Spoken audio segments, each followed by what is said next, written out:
Hi friends, எல்லோரும் எப்படி இருக்கீங்க? இன்றைக்கி வீடியோ வந்து ரொம்ப ஒரு ஸ்பெஷலான வீடியோ. காலையிலே வந்து என்னென்ன சாரீ கட்டிக்கணும் அதெல்லாம் வந்து எடுத்து வைக்க ஆரம்பிச்சிட்டேன். எங்கே போகிறோம் அப்படின்னா கோயிலுக்கு தான். ரொம்ப நாள் வந்து வெயிட் பண்ணிட்டு இருந்த வேண்டுதல் இது.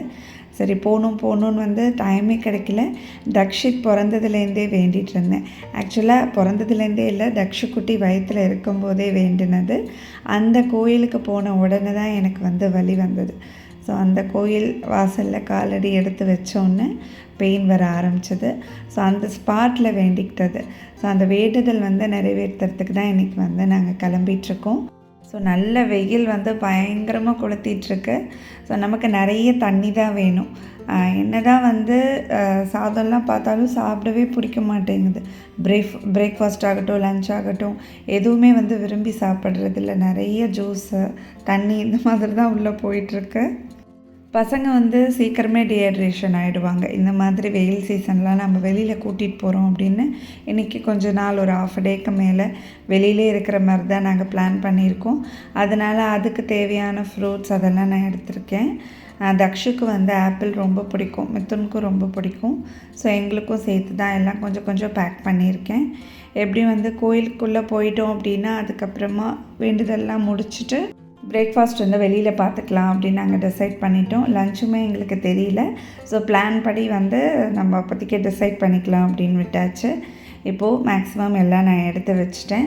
நான் அந்த சாரீ காமிச்சேன் இல்லையா, அந்த சாரீ தான் கட்டிக்க போகிறேன். என்ன வேண்டுதல் அப்படின்னா, தக்ஷித்துக்கு வந்து முடி இறக்கணும். அதுதான் ஃபஸ்ட்டு முடி வந்து வைத்தீஸ்வரன் கோயிலுக்கு கொடுத்தாச்சு. அதுதான் எங்கள் குலதெய்வம். இப்போது நெக்ஸ்ட்டு வடபழனி கோயிலுக்கு தான் நான் போக போகிறேன். வைத்தீஸ்வரன் கோயிலில் முடியிறக்கிற அந்த வீடியோலாம் நீங்கள் பார்த்துருப்பீங்க. நான் எல்லாமே ஷேர் பண்ணியிருக்கேன் நம்ம சேனலில்.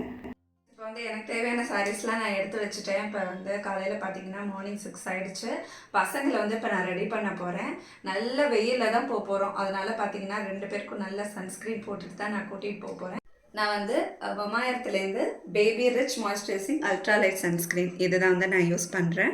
இந்த சன்ஸ்க்ரீன் வந்து நம்ம ஸ்கின்ல ஈஸியாக அப்சர்வ் ஆகிடும். அது மட்டும் இல்லாமல் இதில் பார்த்தீங்கன்னா கலண்டுலா அண்ட் ஜிங்க் ஆக்சைடு இருக்குது. இது வந்து water resistant, certified toxin free, made safe and dermatologic tested. சில க்ரீம்ஸ்லாம் நம்ம யூஸ் பண்ணும்போது திட்டாக இருக்கும். அந்த ஒயிட் காஸ்ட் வந்து இதில் இருக்காது. ஸோ திட்டாக இருக்கும்போது நமக்கு ஸ்கின்ல ஒரு மாதிரி டிஃப்ரெண்ட்டாக இருக்கிற மாதிரி இருக்கும். அந்த மாதிரி ப்ராப்ளம்லாம் இதில் இருக்காது. வாட்டர் ரெசிஸ்டன்ட் அப்படின்னா நம்ம இப்போ ஸ்விம்மிங் பூல்லாம் விளையாட வைக்க போகிறோம், இல்லை பீச்சுக்கு போக போகிறோம் அப்படிங்கிற போது இந்த ப்ராடக்ட் வந்து நீங்கள் யூஸ் பண்ணலாம். சன்ஸ்க்ரீன் போட்டுட்டு அப்ளை பண்ணும்போது ஸ்கின் வந்து டேமேஜ் ஆகாது. இது டாக்ஸின் ஃப்ரீ சர்டிஃபைட் அப்படிங்கிறதுனால குழந்தைங்களுக்கு யூஸ் பண்ணுறது ரொம்பவே சேஃபாக இருக்கும். இதில் SPF வந்து 50 இருக்குது. அதனால் நம்ம பேபிக்கு யூஸ் பண்ணுறது ரொம்பவே எஃபெக்டிவாக இருக்கும். இது வந்து அப் டு 0 to 10 இயர்ஸ் வரைக்கும் நீங்கள் தாராளமாக யூஸ் பண்ணலாம். ஸோ நான் மித்துனுக்கும் இது தான் யூஸ் பண்ணிகிட்ருக்கேன். நான் பாடி வாஷும் பார்த்தீங்கன்னா தக்ஷுக்கு மாமாயத்துலேருந்து தான் யூஸ் பண்ணுறேன். மில்கி சாஃப்ட் பாடி வாஷ் தான் நான் யூஸ் பண்ணுறேன். இதில் வந்து பார்த்திங்கன்னா ஓட்ஸ், அப்புறம் மில்க், கேலண்டுலா இருக்குது. ஸோ இது டியர் ஃப்ரீ ஃபார்முலா பண்ணியிருக்காங்க. அதனால் குட்டீஸ்க்கு வந்து கண் எரியாது. கண் எரிச்சல் தான் நமக்கு மெயின். அது எரியாமல் இருந்தால் குழந்தைங்க வந்து ஈஸியாக குளிக்க வச்சிடலாம் அழாமல். இதுவுமே வந்து உங்களுக்கு டாக்ஸின் ஃப்ரீ தான். மாமாயர்த் ஒரு இந்தியன், அப்புறம் பிளாஸ்டிக் பாசிட்டிவ் பிராண்டும் கூட. இந்த ப்ராடக்ட்ஸோட லிங்க்ஸ் எல்லாமே நான் உங்களுக்கு டிஸ்கிரிப்ஷனில் கொடுக்குறேன். ஸ்க்ரீனில் வந்து ஒரு கோட் கொடுக்குறேன். அந்த கோட் யூஸ் பண்ணி பர்ச்சேஸ் பண்ணுறப்போ 20% டிஸ்கவுண்ட்டில் நீங்கள் பர்ச்சேஸ் பண்ணிக்கலாம். இந்த ப்ராடக்ட்ஸ் எல்லாமே அமேசான், நைக்கா, ஃப்ளிப்கார்ட், பர்பிள் எல்லா சைட்ஸ்லேயுமே நமக்கு அவைலபிளாக இருக்கும். ஆஃப்லைன் ஸ்டோர்ஸ்லேயும் கூட அவைலபிளாக இருக்குது. அது மட்டும் இல்லாமல் மாமாயர்த் ஒரு க்ரீன் இனிஷியேட்டிவ் பண்ணிகிட்ருக்காங்க. பை 2025 1 மில்லியன் ட்ரீஸ் வந்து பிளான் பண்ணிடணும்னு. அதுக்கு வந்து நம்ம கண்டிப்பாக சப்போர்ட் பண்ணலாம். இப்போ நம்ம கோயிலுக்கு கிளம்பிடலாம். ஸோ இந்த வெயிலுக்கு வந்து இந்த மாதிரி சிம்பிளாக காட்டன் சாரீ தான் நல்லாயிருக்கும் கட்டிக்கிறதுக்கு. நீங்கள் கேட்கலாம் இன்னும் கொஞ்சம் கிராண்டாக கட்டிட்டு போகலாமே அப்படின்னா, ஆக்சுவலாக என்னால் கட்டவே முடியல. ஸோ இது வந்து ஏற்கனவே நான் வியர் பண்ணியிருக்கேன். இது எல்லாமே புது சாரீ தான், அம்மா கொடுத்த சாரீ இது. ஸோ அதுக்கு வந்து ஜாக்கெட் ஸ்டிச் பண்ணிட்டேன். நாங்கள் இப்போ கிளம்பிட்டோம். எங்கள் மாமியாரும் எங்கள் கூட வராங்க. ஸோ அவங்க மட்டும்தான் வராங்க. லாவண்யா வந்து ஆக்சுவலாக நான் கூப்பிடலான்னு தான் நினச்சேன். நான் சொல்லியிருந்தேன் அவகிட்ட, ஸோ இந்த மாதிரி போகிறோம் அப்படின்ட்டு. அன்றைக்கி வந்து லீவ் நாள் அப்படிங்கிறதுனால அவளால் வர முடியல. இல்லாட்டி கண்டிப்பாக வந்து அவளையும் நான் கூட்டிகிட்டு வந்திருப்பேன். அந்த கொரோனா டைமில் தான் வந்து தக்ஷித் பிறந்தான். அப்போ என்னோடய ஹாஸ்பிட்டலுக்கு யாருமே வரல, நானும் அவரும் தான் போனோம். எனக்கு ரொம்ப பயம் வேறு. அந்த கோயில் வந்து அன்றைக்கி மூடி தான் இருந்தது. நட கூட சாத்திட்டாங்க. காலடி எடுத்து வச்சோன்னே பார்த்திங்கன்னா நல்ல பெயின் இருந்தது அடி வயிற்றில். ஸோ நான் நல்லா ஃபீல் பண்ணேன் அந்த பெயின். ஸோ அப்போ நான் ஸ்பாட்டில் வேண்டிக்கிட்டது தான், குழந்தைக்கு வந்து இந்த கோயிலில் முடி இறக்குறேன் அப்படின்னு சொல்லிட்டு அந்த வேண்டுதல் வந்து இன்றைக்கி தான் நிறைவேறணும் அப்படின்னு இருக்குது. எனக்கு ரொம்ப சந்தோஷமாக இருந்தது. ஸோ பர்ஸ்னலாக வந்து முருகர் எனக்கு ரொம்ப பிடிக்கும். எங்கள் அம்மா வீட்டு சைடு குலதெய்வம் பார்த்திங்கன்னா செட்டிக்குளம் முருகர் தான். நிறைய தடவை நீங்கள் பார்த்துருப்பீங்க, வேம்பு வந்த சேனலில் போட்டிருப்பா குலதெய்வம் கோயிலுக்கு நாங்கள் போகிறோம் அப்படின்னு. கூடிய சீக்கிரமே நாங்கள் எல்லோரும் ஃபேமிலியாக சேர்ந்து செட்டிக்குளம் போகணும் அப்படின்னு எனக்கு ஆசை. அதை வந்து இன்னுமே நான் எங்கள் அப்பா அம்மா கிட்டே சொல்லிட்டு தான் இருக்கேன். அங்கேயும் வந்து ஒரு வேண்டுதல் இருக்குது. ஸோ மொட்டை போட்டாச்சு, முடி கொடுத்துட்டு அப்படியே வந்து நாங்கள் உள்ளே போயிட்டோம். ஸோ ஆக்சுவலாக சீக்கிரமாகவே முடிஞ்சது. ஒரு 7-7:30 மணிக்குள்ளே நாங்கள் கோயிலுக்கே போயிட்டோம். ஸோ முடி இறக்கிட்டு கடகடன்னு எல்லா வேலையுமே முடிஞ்சிருச்சு. லேட் ஆகுமோ அப்படின்னு நினச்சேன். கரெக்டாக ஒரு 10 to 10:30க்கெலாம் வெளியில் வந்துடலாம் அப்படின்னு பிளான் பண்ணி தான் நாங்கள் உள்ளே போனோம். ஸோ உள்ளே போனோன்னே அந்த பிரகாரத்தை சுற்றிட்டு சுவாமி பார்க்குறதுக்கு லைனில் நின்னாச்சு. கொஞ்சம் கூட்டம் தான் அன்றைக்கி. நாங்கள் லீவ் நாளில் போனதுனால இந்த 50 rupees டிக்கெட்லாம் நாங்கள் வாங்கலை. நார்மலாக அந்த ஜென்ரலில் நின்று போவாங்கல்ல, ஸோ அந்த மாதிரி தான் போனோம். வெயிட் பண்ணி கொஞ்சம் பார்த்துட்டு அப்படியே தான் போனோம். ஸோ அங்கே வந்து நான் ஒரு 2-3 சப்ஸ்கிரைபரை மீட் பண்ணேன். அவங்களோட என்னால் ஃபோட்டோஸ்லாம் எடுக்க முடியல, ஏன்னா அவங்களோட பெர்மிஷன் கேட்காம எடுக்க முடியாது. நான் மீட் பண்ணேன், எனக்கு ரொம்ப ஹாப்பி. அப்புறமா சாமி பார்த்துட்டு வந்துட்டு எங்கள் மாமியார் வந்து இந்த குட்டி வேல் ஒன்று வாங்கிட்டாங்க. ஸோ என்கிட்ட வந்து வெள்ளி வேல் வாங்கி தரேன் அப்படின்னு சொல்லியிருந்தார் என்னோடய ஹஸ்பண்ட். அதனால் நான் வாங்கலை. ஸோ அது வந்து ஒரு 100 ரூபாவோ என்னமோ தான். ஸோ அதெல்லாம் நாங்கள் பார்த்துட்டு அப்படியே பிரேக்ஃபாஸ்ட் சாப்பிட்டுட்டு அதுக்கப்புறம் தான் நாங்கள் வீட்டுக்கு போனோம். பிரேக்ஃபாஸ்ட் லன்ச்லாம் வெளியில் சாப்பிட்டு முடிச்சுட்டு வீட்டுக்கு வந்தாச்சு.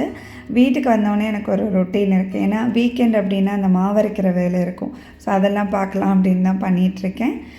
இந்த வெயிலுக்கு பார்த்தீங்கன்னா நல்லா கம்மங்கூழ் குடித்தா சூப்பராக இருக்கும். அந்த ரெசிபி வந்து நான் உங்களுக்கு ஷேர் பண்ணுறேன். நான் வந்து 2 கப்பு கம்பு எடுத்திருக்கேன்.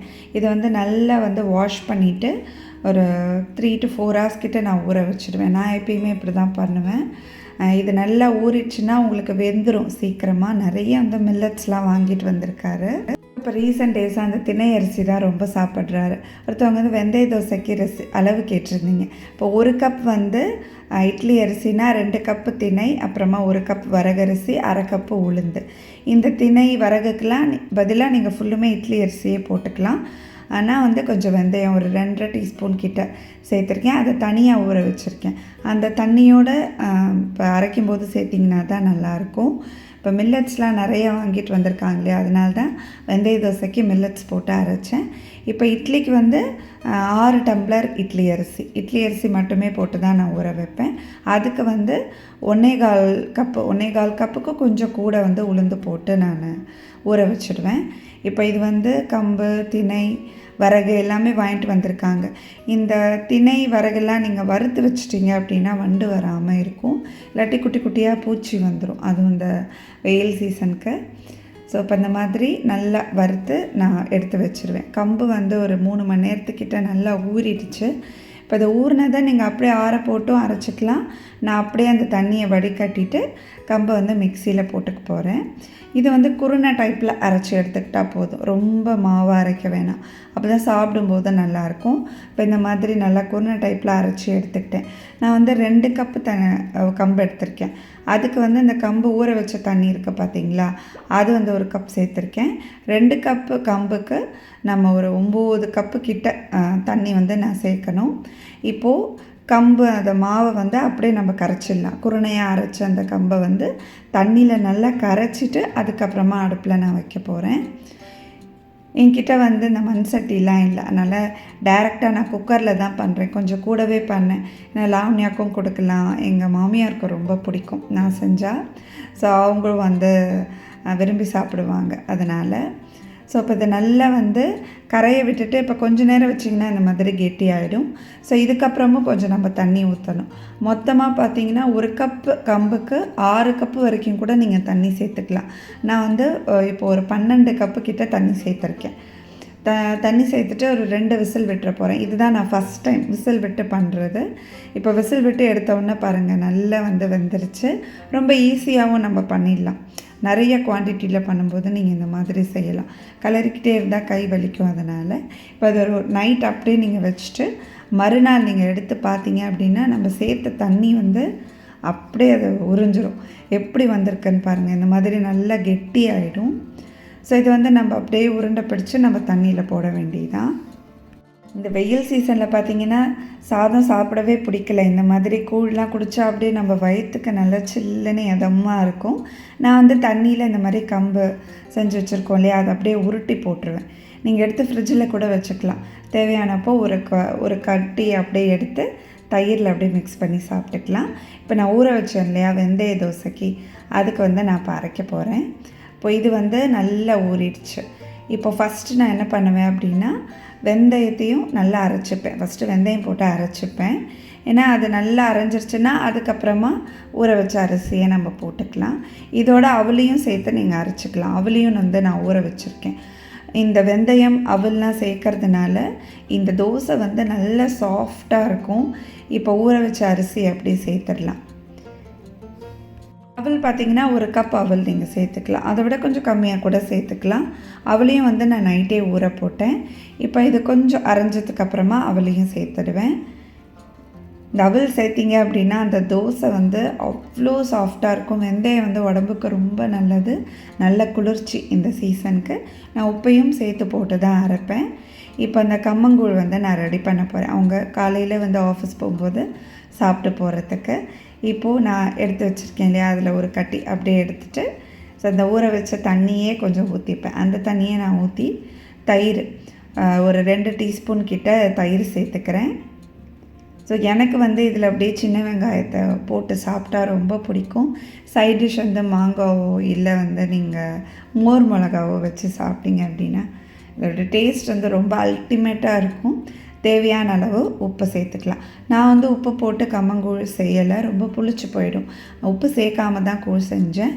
இப்போ இது சின்ன வெங்காயம் அப்படியே பொடியாக நறுக்கி அப்படியே தூவி இதில் ஹைலைட் என்னென்னா சொம்பில் குடிக்கிறது தான் சூப்பராக இருக்கும். ஸோ அதை ஒரு சொம்பு அவருக்கு கொடுத்துட்டேன். அது நீங்கள் சாப்பிட்டு போனீங்கனாலே நல்லா திம்முன்னு இருக்கும். லாவண்யாக்கும் இந்த மாதிரி நான் பேக் பண்ணி கொடுத்துட்டேன். இப்போ இந்த தோசை அரைச்சேன் இல்லையா, அதை ஒரு மணி நேரம் வெளியில் வச்சு நான் எடுத்து ஃப்ரிட்ஜில் வச்சுட்டு மறுநாள் நான் ஊற்றுறேன். உங்களுக்கு ஊற்றி காமிக்கிறேன் எவ்வளோ சாஃப்டாக இருக்குது அப்படின்ட்டு. இதுக்கு நீங்கள் மிளகா பொடியோ இல்லை தேங்காய் சட்னி, கார சட்னி, சாம்பார் எது வேணால் வச்சு சாப்பிட்லாம். எனக்கு மிளகா பொடி தொட்டு சாப்பிட்டு தான் பிடிக்கும். ரொம்ப ரொம்ப டேஸ்ட்டாக இருக்கும். நான் காமிச்ச அந்த ரெசிபிஸ் எல்லாம் ட்ரை பண்ணுங்கள். கம்மங்கூழ் செஞ்சுட்டு எனக்கு சொல்லுங்கள். அதே மாதிரி தோசை ரெசிபியும் கேட்டிருந்தீங்க, நான் ஷேர் பண்ணியிருக்கேன். இந்த விலாக் நல்லா இன்ட்ரெஸ்டிங்காக இருந்திருக்கும்னு நினைக்கிறேன்.